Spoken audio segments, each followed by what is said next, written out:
کامیابی ایک رات میں نہیں ملتی، بلکہ اس کے لیے کئی راتیں کاٹنی پڑتی ہیں۔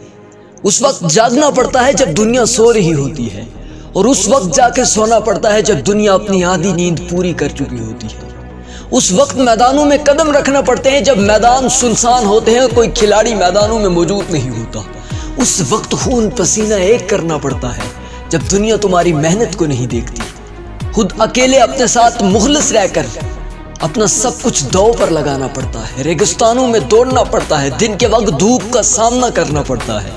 اگر تم دوسروں سے منفرد بننا چاہتے ہو نا، تو پھر یاد رکھنا کہ دوسروں سے آگے بڑھ کر کچھ کرنا پڑے گا، دوسروں سے زیادہ محنتیں کرنی پڑے گی، دوسروں سے پہلے اٹھنا پڑے گا اگر دوسروں سے آگے بڑھ کر کچھ کرنا چاہتے ہو۔ یاد رکھنا کہ پھر وہ وقت آتا ہے کہ جب تم بولتے ہو تو دنیا سننا لگتی ہے، پھر وہ وقت آتا ہے کہ جب تمہارے منہ سے الفاظ نکلتے ہیں تو دنیا لکھنا شروع کر دیتی ہے، کیونکہ اس وقت تک تیرے الفاظ، تیرے جذبات، تیرا انداز بہت قیمتی ہو چکا ہوتا ہے۔ سچن ٹنڈولکر، جنہیں کرکٹ کی دنیا کا بےتاج بادشاہ کہا جاتا ہے، وہ کہتے ہیں میں ہر روز ناشتے سے پہلے صبح 500 بالز کو فیس کرتا ہوں صرف پریکٹس کے لیے۔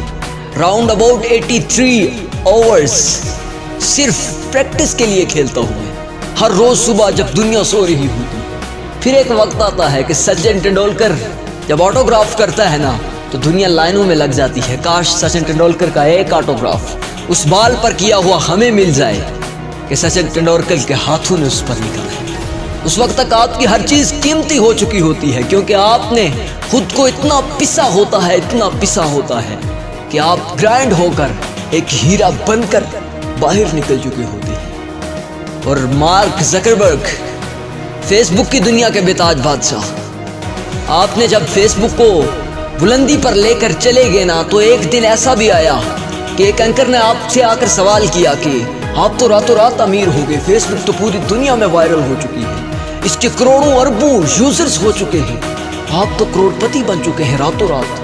اس نے کہا یہ صرف تمہیں ایک رات لگتی ہے، اس کے پیچھے میری زندگی کے 10 سال لگیں گے، اور 10 سالوں میں میں نے اپنی نیند کا صرف آدھا حصہ سونے میں گزارا ہے، اپنی نیند کا بھی آدھا حصہ صرف سونے میں گزارا ہے، اس سے زیادہ نہیں، یہ صرف تمہیں ایک رات لگتی ہے۔ اور ابراہیم لنکن ایک وکیل کے گھر جا کے اس کے نوکر کی جگہ نوکری دے کر وکالت کی کتابیں پڑھا کرتے تھے۔ پھر ایک وقت آتا ہے کہ انہیں پریزیڈنٹ آف امریکہ بنایا جاتا ہے۔ کچھ لینے سے پہلے کچھ دینے کے لیے اپنا سب کچھ نچھاور کرنا پڑتا ہے۔ یاد رکھنا کہ اگر قابل بننا چاہتے ہو نا تو پھر قابلیت کے جوہر بنانے کے لیے خود کو کئی بار چکیوں کے اندر گرانا پڑتا ہے، خود کو تیز دھوپوں میں دوڑانا پڑتا ہے۔